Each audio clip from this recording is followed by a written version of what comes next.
ધીરજભાઈ પારેખના પુસ્તકનું મુખપૃષ્ઠ, cover page. આત્મ સાક્ષાત્કાર માટે ફક્ત સામાન્ય બુદ્ધિની જ જરૂર છે. Common sense principle for self enlightenment. Reality check.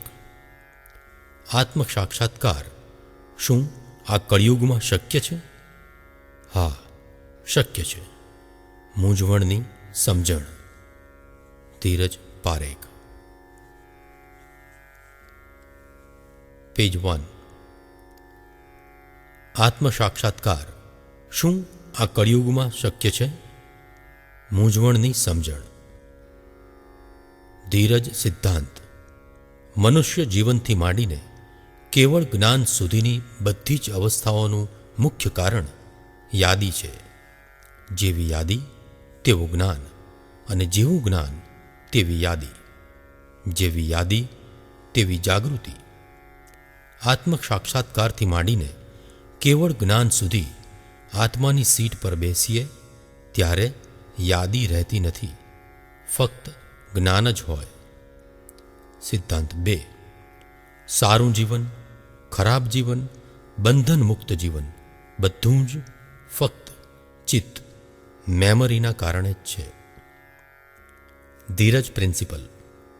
ચિત્ત means memory is the only reason for good life, bad life or free life, means free of all bondages of life. પાના નંબર 2. મન અને ચિત્તને નિરંતર આત્મામાં રાખવું તે જ ધર્મ અને તે જ તપ. સિદ્ધાંત 4. જે જાણવું હોય તેને જ જ્ઞેય બનાવીએ તો તે વસ્તુ જણાય, તે વસ્તુનું જ્ઞાન થાય. સિદ્ધાંત 5. સંસારી યાદી એટલે કે સ્મૃતિ જ મુખ્ય આવરણ છે. આત્માની યાદી વધારવાથી જ સંસારી યાદીની વિસ્મૃતિ થાય છે. 2 મુખ્ય સવાલ. સવાલ 1. થોડુંક જીવન બાકી રહ્યું છે, વિઘ્નો ઘણા છે, સંસારના શત્રુઓ હેરાન કર્યા કરે છે. જો હું ધીરજને, આત્માને, સંસારને, કુદરતને આ બધાને સમજવામાં પડી રહીશ તો આત્માનું ક્યારે કરીશ? સવાલ 2. દરરોજ પૂછવાનું કે આજે મેં આત્મા માટે શું કર્યું? આજે આત્માના ચોપડે રકમ જમા કરી કે ધીરજના ચોપડે રકમ જમા કરી? ધીરજ પારેખ, ઓક્ટોબર 3, 2012. પાના નંબર 3. આત્મા માટે શું કરવું? આ પુસ્તકમાં ધીરજ એ નામનો પ્રયોગ કરવામાં આવ્યો છે. એ માત્ર સંબોધન માટે છે. જ્યાં જ્યાં ધીરજ લખેલું છે ત્યાં ત્યાં વાંચનારે પોતાનું નામ મૂકીને વાંચવું. આ પુસ્તકમાં આત્માના ચોપડે રકમ કેવી રીતે જમા કરવી તેની રીત બતાવેલી છે. ધીરજ એટલે અહંકાર, સંસાર, પ્રકૃતિ, શરીર, કશાયો, વિષયો, રાગ, દ્વેષ, મોહ, ભય વગેરે. અજ્ઞાન કાઢવાથી જ્ઞાન થતું નથી, જ્ઞાન થવાથી અજ્ઞાન જાય છે. પર એટલે કે ધીરજને ચોખ્ખો કરવાથી સ્વ એટલે કે આત્મા જાગૃત થતો નથી. સ્વ એટલે કે આત્મા જાગૃત થવાથી પર એની મેળે જ લય થાય છે. જેટલો આત્મા જાગૃત તેટલો ધીરજ લય થાય છે. વિનાશીને ચોખ્ખો કરવાથી અવિનાશી કેવી રીતે જાગૃત થાય? અવિનાશી જ વિનાશીને ચોખ્ખો અને શુદ્ધ કરી શકે. પાના નંબર 4. મૂળ આત્મા ક્યારે પણ અશુદ્ધ થયો જ નથી, માટે શુદ્ધાત્મા કહેવાય જ નહીં. આત્મા તો આત્મા જ છે. છતાં પણ જ્ઞાનીઓએ શુદ્ધાત્મા શબ્દ વાપર્યો છે, માટે આ પુસ્તકમાં ધીરજે શુદ્ધાત્મા શબ્દનો ઉપયોગ કર્યો છે. જ્ઞાનીઓએ જ્ઞાન આપ્યું કે હું શુદ્ધાત્મા છું અને હું ધીરજ નથી. પછી હું શુદ્ધાત્મા છુંનો અભ્યાસ છોડી દીધો અને ધીરજનો અભ્યાસ ચાલુ રાખ્યો. શુદ્ધાત્માનો અભ્યાસ ચાલુ રાખવાને બદલે ધીરજના અભ્યાસમાં પડી ગયા. જો ધીરજને જ શુદ્ધ કરવાનો હતો તો જ્ઞાનીઓએ પહેલાં શુદ્ધાત્માનું જ્ઞાન શું કામ આપ્યું હશે? કોઈ દિવસ વિચાર કર્યો છે? શુદ્ધાત્માનું જ્ઞાન મળ્યું એટલે પ્રતીતિ બેઠી કે હું શુદ્ધાત્મા છું. અવિનાશીનું જ્ઞાન મળ્યું એટલે ધીરજનો વિનાશીનો આધાર વયો ગયો. જો મન અને ચિત્ત આત્મામાં રહે તો અવિનાશીની આત્માની સમજણ વધે. માટે આપણે આત્મામાં જ પડ્યા રહેવું જોઈએ એમ નથી લાગતું? જેમ જેમ આત્મામાં રહીશું તેમ તેમ ધીરજ એની મેળે જ લય થઈ જશે. આ સમજણ હોવા છતાં પણ આપણે ધીરજને લય કરવામાં પડી ગયા છીએ. આપણા કપડાને કાદવ લાગ્યો હોય અને આપણે કાદવને સાફ કર્યા કરીએ તો કાદવ સાફ થાય? પાના નંબર 5. કાદવ ઓછો થાય પણ સાફ તો ના જ થાય. કાદવને સાફ કરવા માટે પાણીની જરૂર પડે. માટે પાણી પહેલાં જોઈએ તો જ કાદવ સાફ થાય. આત્મા પહેલાં જોઈએ તો જ ધીરજ શુદ્ધ થઈ જાય. કાદવ તે કશાયો, વિષયો, રાગ, દ્વેષ, મોહ, ભય વગેરે છે. ગંદુ થયેલું કપડું તે ધીરજ છે અને પાણી તે આત્મા છે. પાણી પહેલાં જોઈએ તો જ કપડું સાફ થાય. જો આત્મામાં પડ્યા રહીએ તો ધીરજ એની મેળે લય થાય. માટે અજ્ઞાનને કાઢવાનું નથી. જ્ઞાન થાય તો અજ્ઞાન તેની મેળે જ જવા માટે. જો આત્માનો અનુભવ કરવો હોય તો આત્મા માટે શું કરવું એ જાણવું અગત્યનું છે. આત્માનો અનુભવ, પરમ આનંદનો અનુભવ થાય તો જ ખબર પડે કે આત્મા શું છે.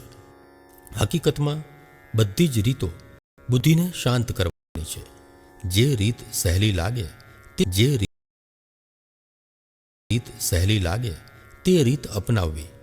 કોઈના કહેવાથી નહીં કરવાનું. તમે જ તમારા માલિક છો.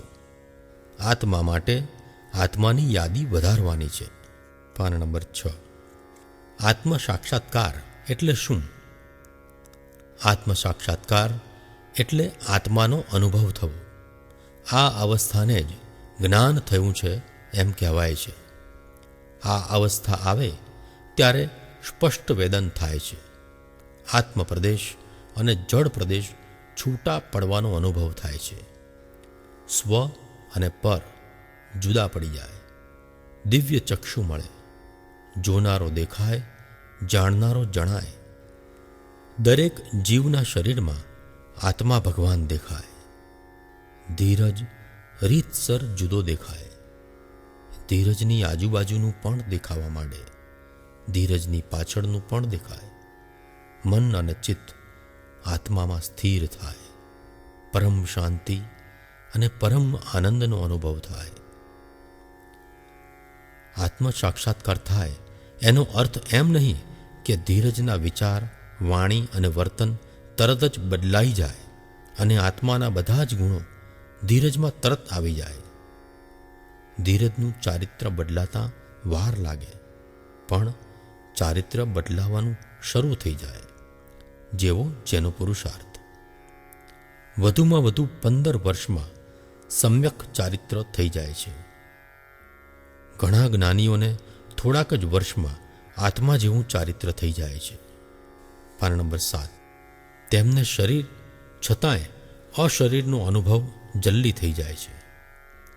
ઘણાને થઈ ગયેલા જન્મોના અનુભવો એટલે કે અવધિ જ્ઞાન દેખાય છે. ઘણાને બીજાના મનમાં શું વિચાર આવી રહ્યા છે મન પર્યાયનું જ્ઞાન દેખાય છે.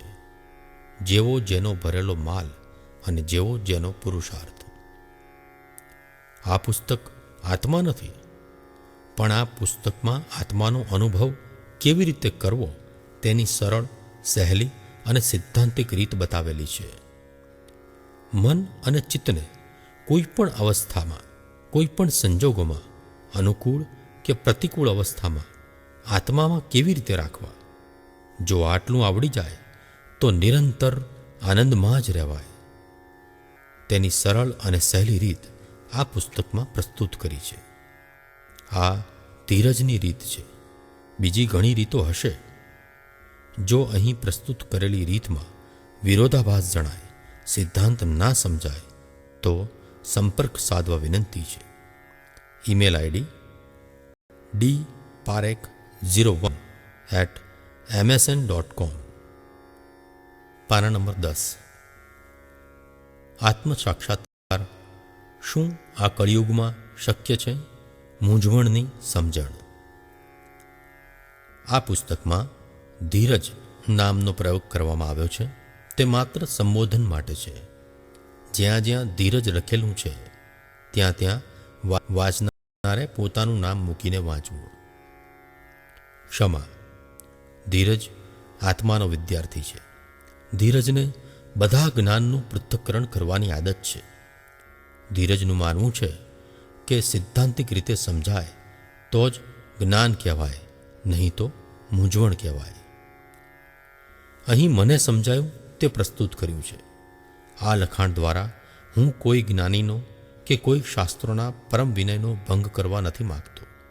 છતાં પણ જો કોઈને એમ લાગ્યું હોય તો હું બધા જ જ્ઞાનીઓની અને શાસ્ત્રોની ક્ષમા માગું છું. બધા જ જ્ઞાનીઓની રીત તેમના પ્રમાણે સાચી જ હોય છે. આત્મ સાક્ષાત્કારની આ રીત ધીરજની છે. વાંચનારને ગમે તો સ્વીકારવી. પાના નંબર 11. 2500 વર્ષની આજુબાજુમાં થઈ ગયેલા શ્રી કુંદકુંદાચાર્યથી માંડીને શંકરાચાર્ય, પાતંજલિ, કૃષ્ણ ભગવાનની ગીતા, અષ્ટાવક્ર ગીતા, શ્રીમદ રાજચંદ્ર, દાદા ભગવાન, કાનજી સ્વામી, રમણ મહર્ષિ વગેરેના શાસ્ત્રોનો અભ્યાસ કરતાં સમજાયું કે બધાએ ચિત્તની વાતો કરી છે. ચિત્ત વિશે ઘણું સમજાવ્યું છે, પણ આત્મજ્ઞાન માટે ચિત્તનો ઉપયોગ કેવી રીતે કરવો એ સમજાવ્યું નથી.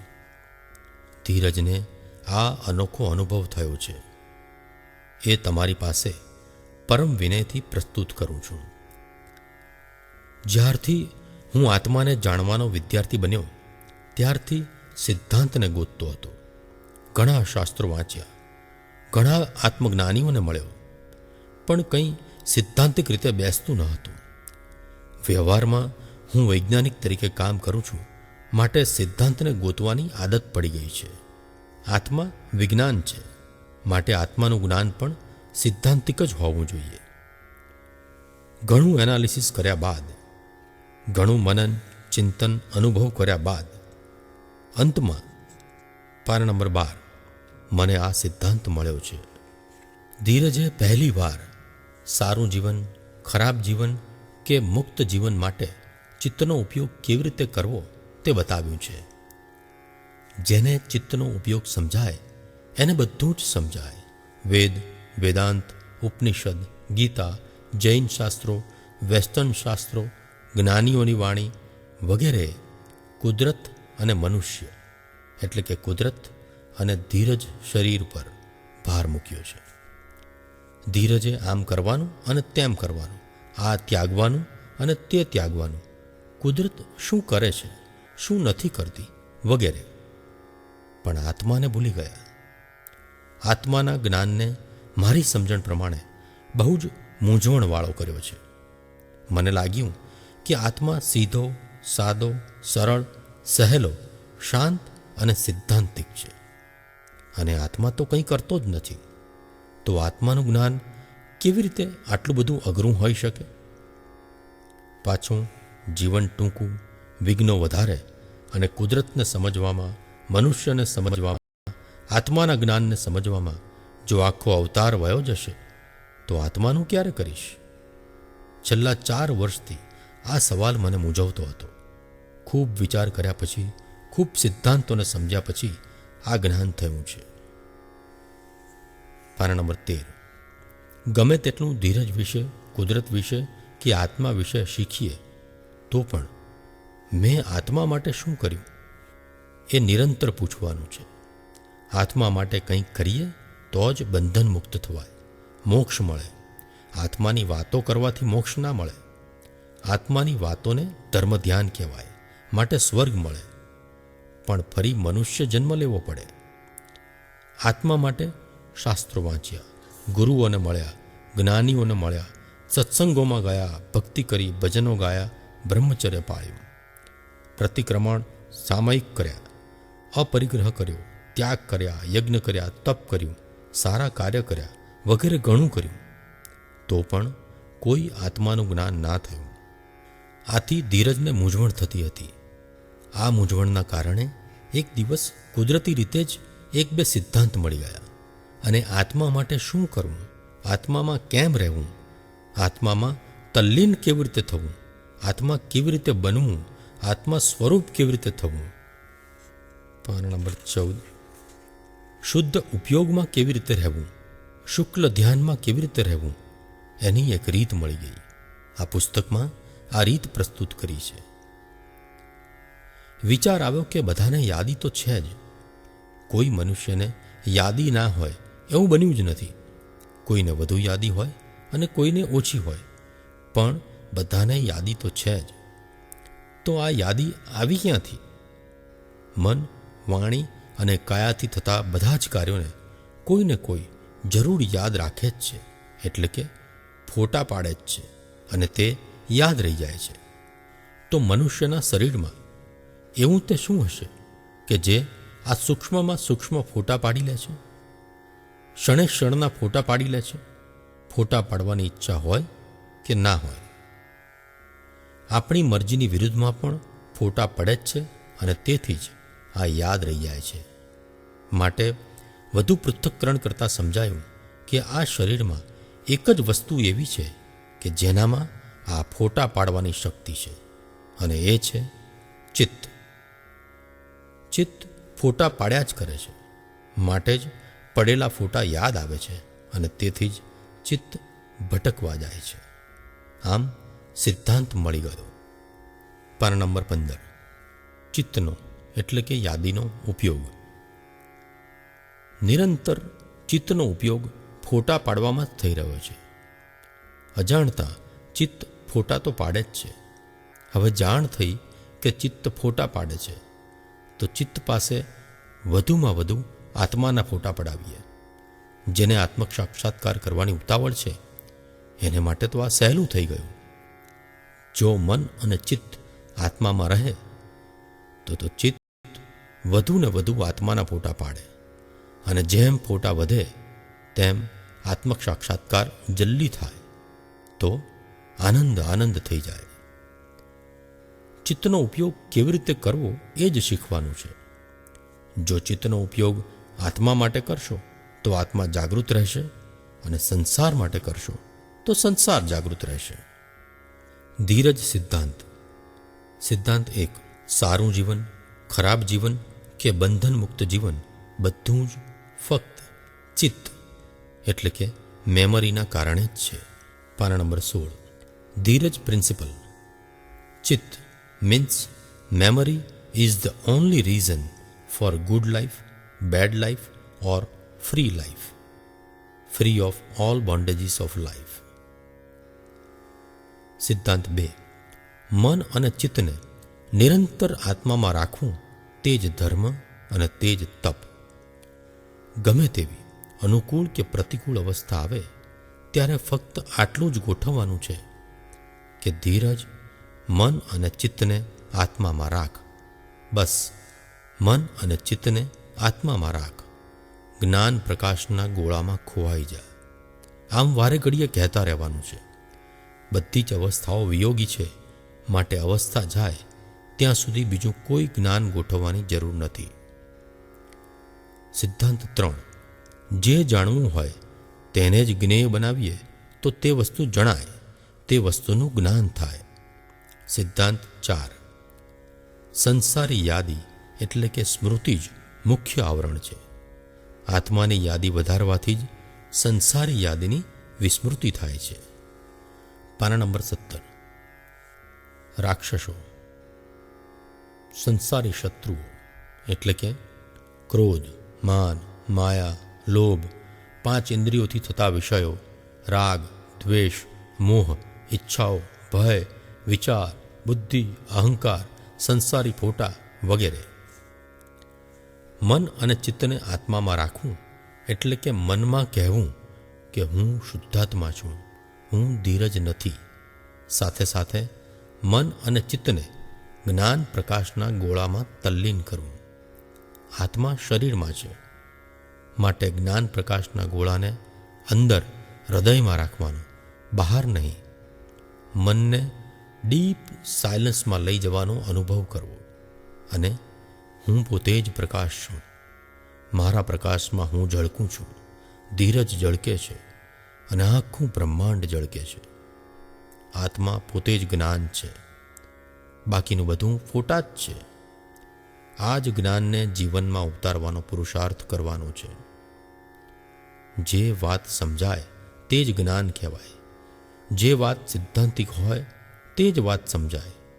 બાકીનું બીજું બધું જ ફિલોસોફી છે, તર્ક છે, મૂંઝવણ છે, જેને લીધે ચર્ચાઓ ચાલ્યા કરે છે. પાના નંબર 18. માટે ફિલોસોફીને જ્ઞાન ના કહી શકાય. તેમાં સાચું ખોટું ચાલ્યા જ કરે. સિદ્ધાંતમાં સાચું ખોટું ના હોય. આત્મા જ્ઞાનની મુખ્ય ચાવી. ધ્યેય 1. જોનારને જોવાનું છે. ધ્યેય 2. જાણનારને જાણવાનો છે. ધ્યેયની સમજણ. અજ્ઞાન કે જ્ઞાન અવસ્થામાં જે જાણવું હોય તેને જ જ્ઞેય બનાવીએ તો તે વસ્તુ જણાય, તે વસ્તુનું જ્ઞાન થાય. જ્ઞેય એટલે ધ્યેય. આત્માને જાણવો હોય તો આત્માને જ જ્ઞેય બનાવવો પડે, ધીરજને નહીં. જ્ઞેય આત્મા જ હોવો જોઈએ. ધીરજ જ્ઞાતા ધીરજને જ જ્ઞેય બનાવે તો ધીરજમાં કેટલી મૂંઝવણ છે, કેટલા પ્રોબ્લેમ છે, કેટલા દોષો છે વગેરે ખબર પડે, જેથી ધીરજ જ ધીરજને સુધારી શકે. જ્ઞાન કે અજ્ઞાન અવસ્થામાં પોતે જ પોતાને જ્ઞેય બનાવે તો પોતે કોણ છે, પોતે શું છે તે ખબર પડે. પાના નંબર 19. જોનારને જોવું અને જાણનારને જાણવું એટલે કે આત્માને જ જ્ઞેય બનાવવાનો છે. દ્રષ્ટાની દ્રષ્ટિ દ્રષ્ટા ઉપર જ પાડવાની છે. સ્વમાં જ બેસવાનું છે. આત્માનો જ અનુભવ કરવાનો છે. જ્ઞાતાનો જ્ઞેય ધીરજને બનાવવાનો નથી. જો ધીરજ જ્ઞેય બને તો શાસ્ત્રોની ભાષામાં જ્ઞાતા દ્રષ્ટા પદ મળે. તે સ્વ અવસ્થા નથી. સ્વ અવસ્થા મળે તો પર એની મેળે જ લય થવા માંડે. પરનો નિકાલ કુદરતી રીતે જ થવા માંડે.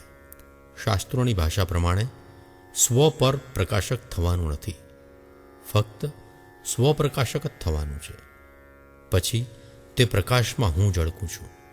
ધીરજ ઝળકે છે, આખું બ્રહ્માંડ ઝળકે છે. આ અવસ્થાને શાસ્ત્રોની ભાષામાં સ્વ પર પ્રકાશક કહ્યું છે. પોતાના પ્રકાશમાં જ બધું ઝળકે છે. શાસ્ત્રોની ભાષામાં જ્ઞાતા દ્રષ્ટા એ બુદ્ધિને શાંત કરવા માટેનું વચ્ચેનું પદ છે. સમજવા માટે કહેવું પડે કે આત્માનો જ્ઞેય આત્મા જ હોવો જોઈએ, તો જ આપણે આત્માને જાણવામાં સફળ થઈશું. એટલે કે આપણા અંતઃકરણે આત્માને જ્ઞેય બનાવવાનો છે. પાના નંબર 20. અંતઃકરણ જો સંસારમાં રહે તો સંસારની યાદી વધે, અને જો આત્મામાં રહે તો આત્માની યાદી વધે. આપણે ધીરજને જ્ઞેય બનાવવામાં પડ્યા છીએ. જો ધીરજને જ્ઞેય બનાવો તો પરના ચોપડે ધીરજના ચોપડે રકમ જમા થાય. જો આત્માને જ જ્ઞેય બનાવો તો આત્માના ચોપડે રકમ જમા થાય. માટે હકીકતમાં આત્માને જ જ્ઞેય બનાવવાનો છે. તો જ આત્મા માટે શું કર્યું, શું કરવું તેનો ખ્યાલ આવે. જ્ઞાની એટલે કે જેને ખબર છે કે હું શુદ્ધાત્મા છું, અને અજ્ઞાની એટલે કે જે માને છે કે હું ધીરજ છું. જ્ઞાની કે અજ્ઞાની બંને પ્રતિક્રમણ સામયિક કરી શકે છે. પ્રતિક્રમણ કે સામયિક કરીએ ત્યારે જે યાદ આવે તેને જોઈએ છીએ અને નિમિત્તની માફી માગીએ છીએ. જો કંઈ યાદ ના આવે તો તેને યાદ કરવા જઈએ છીએ, તેના કારણો ગોતીએ છીએ. આત્માની સીટ ઉપર બેસીને ધીરજ પાસે પ્રતિક્રમણ કરાવડાવવું તે સારો ભાવ છે. છતાં પણ આપણે ધીરજમાં રહીને જ ધીરજને શું યાદ આવે છે એને જોઈને માફી માગીએ છીએ. ભૂતકાળનો ફોટો વર્તમાનમાં વિચાર તરીકે આવે, ધીરજને યાદ આવે, તેથી ધીરજના નામે જ રકમ જમા થાય છે. પાના નંબર 21. આત્માને તો કંઈ યાદ ના આવે, કારણ કે આત્માને યાદી નથી. હકીકતમાં જે નથી દેખાતું તેને જોવાનું છે, જે નથી જણાતું તેને જાણવાનું છે. જો આ સિદ્ધાંત સમજાય તો જ આત્મા જાગૃત થાય, આત્માનો અનુભવ થાય. જે નથી દેખાતું, જે નથી જણાતું તે જ આત્મા ભગવાન છે.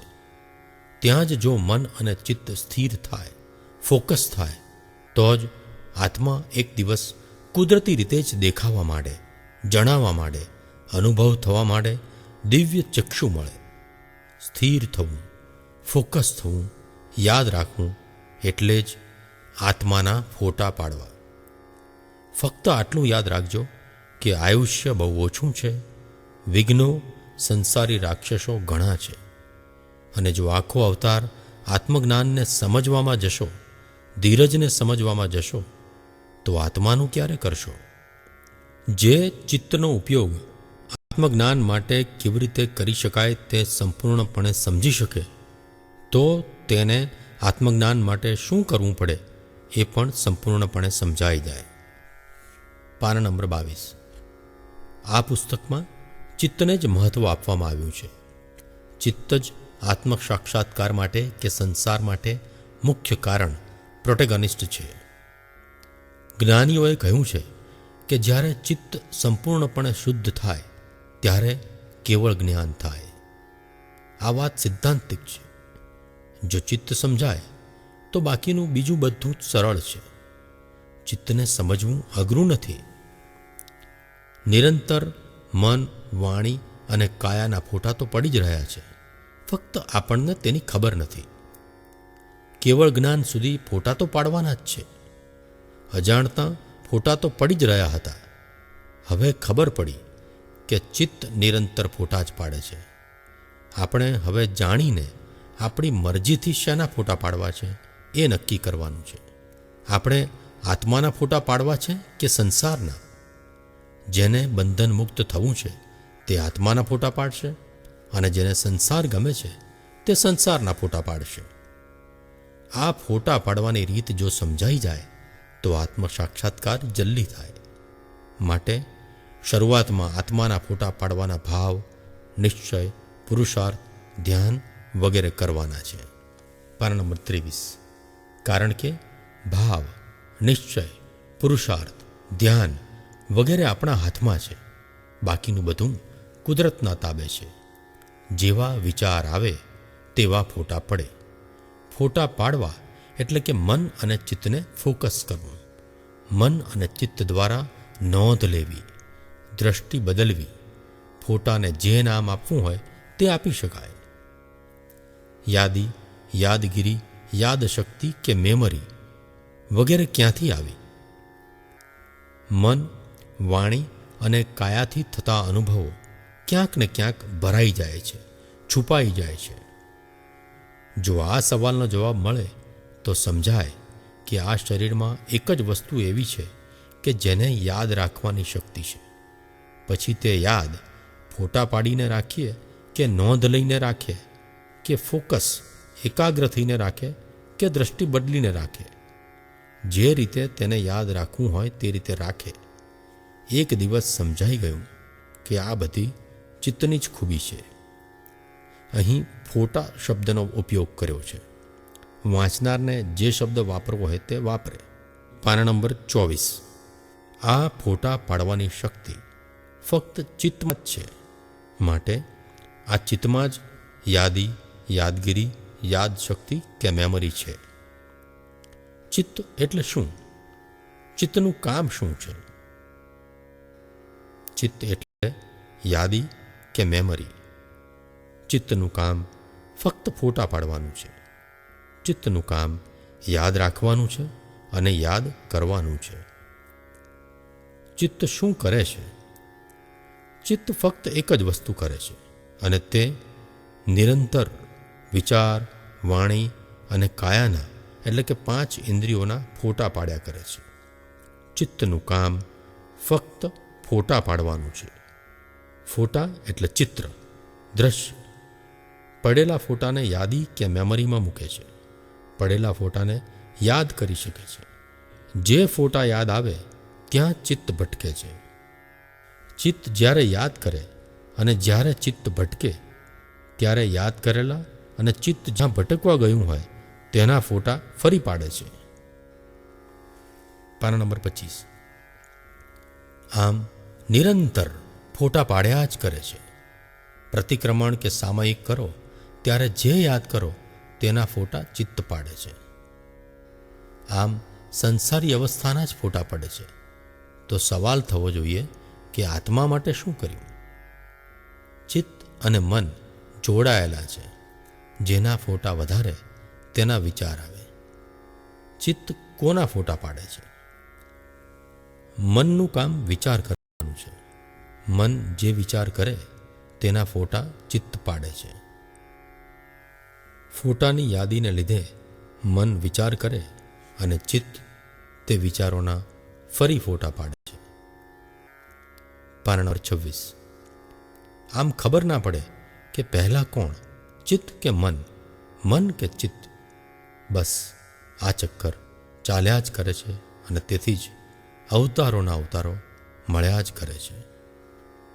જો આ ચક્કરને તોડવું હોય તો ચિત્તને આત્માના ફોટા પાડતા આવડવું જોઈએ. પછી નિરંતર ચિત્તને આત્મામાં જ રાખવું જોઈએ. જેવા ફોટા તેવા વિચાર આવે. જેના ફોટા વધારે તેવી ગાંઠ બંધાય. જેવી ગાંઠ તેવી માન્યતા બંધાય. જો આત્માના ફોટા પાડેલા હોય તો તેની યાદી હોય અને એ યાદીમાંથી જ આત્મા ભગવાન મળે. અને સંસારના ફોટા પાડેલા હોય તો એ યાદીમાંથી સંસાર મળે છે. આ યાદીને જ બદલવાની છે. સંસારને બદલે આત્માની યાદી કરવાની છે. જેવા વિચાર તેવો પુરુષાર્થ. જેવો પુરુષાર્થ તેવું ચારિત્ર. જેવો પુરુષાર્થ તેવું વાણી અને વર્તન. જેવું વર્તન તેવો સંસાર. PAN number 27. માટે વિચાર અને ફોટા એટલે કે મન અને ચિત્ત બહુ જ અગત્યના છે. પછી આત્મજ્ઞાન મેળવવું હોય કે સંસારમાં રહેવું હોય. જેને સંસાર ગમે છે, સંસારમાં શાંતિ લાગે છે, સંસારથી સંતુષ્ટ છે, સંસારમાં આનંદ લાગે છે, તેને આત્મામાં રુચિ ના હોય, આત્મામાં રસ ના પડે. જે સંસારની પ્રતિકૂળ અવસ્થાઓથી થાકી ગયો હોય છે, જેને સંસાર ગમતો નથી, દુઃખોથી ભરેલો લાગે છે, સંસારમાં શાંતિ નથી લાગતી, શરીરના દુઃખો સહન નથી થતા, જીવનની શાંતિથી જીતવા માગે છે, જેને આત્મામાં રસ છે, જે આત્માનો વિદ્યાર્થી છે, તેને આ વાત સહેલાઈથી સમજાઈ જશે. જે આત્માના ફોટા વધુ પાડે તે વહેલો બંધન મુક્ત થાય, મોક્ષે જાય. બસ આટલું જ વિજ્ઞાન છે. અવતારોથી ચિત્તે ફોટા પાડેલા છે, માટે વિચારો તો આવશે જ. વિચારો આવશે એટલે બુદ્ધિ હેરાન કરશે જ અને અહંકાર શરીરમાં દાદો થઈને રહેવા માંડશે જ. અહંકારને ભોગવવામાં જ રસ છે. તે સંસારના સુખ દુઃખને, 5 ઇન્દ્રિયોના વિષયોને કે આત્માના આનંદને ભોગવે છે. પાના નંબર 28.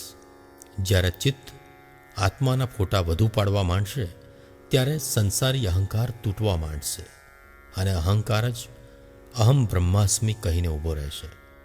આત્માનો અનુભવ થાય, આત્મ સાક્ષાત્કાર થાય ત્યારે સંસારી એટલે કે વિપરીત અહંકારનો નાશ થઈ જાય છે. જ્યાં સુધી આત્મ સાક્ષાત્કાર થયો નથી ત્યાં સુધી અહંકાર, બુદ્ધિ અને વિચાર હેરાન કર્યા જ કરશે. માટે ટૂંકમાં ચિત્ત જેમ આત્માના ફોટા પાડે તેમ 1. આત્માના વિચાર આવે, આત્મા જ્ઞેય થાય, દ્રષ્ટિ આત્મા પર પડે. 2. વિચાર આત્માના આવે તો બુદ્ધિ શાંત થઈ જાય. 3. બુદ્ધિ શાંત થાય તો સંસારી અહંકાર તૂટવા માંડે. અહંકારનો આધાર બુદ્ધિ છે. 4. સંસારી એટલે કે વિપરીત અહંકાર તૂટી જાય તો આત્મજ્ઞાન થઈ જાય. પાના નંબર 29. શાસ્ત્રો વાંચવાથી અને સાચા ગુરુ